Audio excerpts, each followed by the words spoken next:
Hätte ich doch nur ein bisschen Geld für Spaß. Bam, ich hab so eine fette, riesige Wohnung. Oh, hat der mein Auto gerammt, das Wichsarschloch? Wow, oh mein Gott. Eine Panzerung. Oh, ist ja billig. Ich muss erst mit dem Auto Rennen gewinnen, damit ich es besser machen kann, damit ich mehr Rennen gewinne.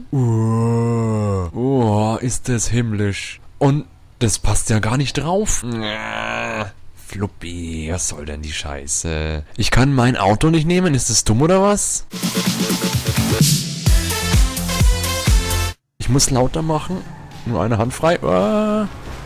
Fick dich! Ramm mich doch nicht, du Wichser! Das hast du jetzt davon, du dummes Arschloch. Fick dich. Gott, wie ich die hasse, die scheiße dumm sind. Oh, wie kann ich das machen? Ui, ich will schießen. Ich hab vergessen, wie ich schießen kann. Ja, komm, richtig.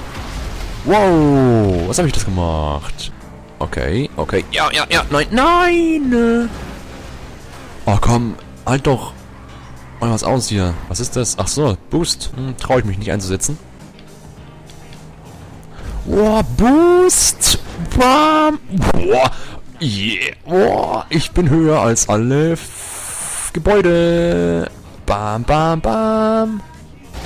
Oh, komm, oder? Oh, wie ich abgehe, wie ich überhaupt nicht abgehe. Geh doch weiter weg. Ah, komm, piss dich. Wow. Ach, warum stirbt er denn, wenn er runterfällt, die Pussy? Eigene Fahrzeuge aus? Was ist denn das für ein dummes Arschloch? Dummes Arschloch. Mein Auto benutzen will. Ja, Mann, ich überhole dich, du Pisser. Du hast nicht mal eine Chance gegen mich. Oh ja.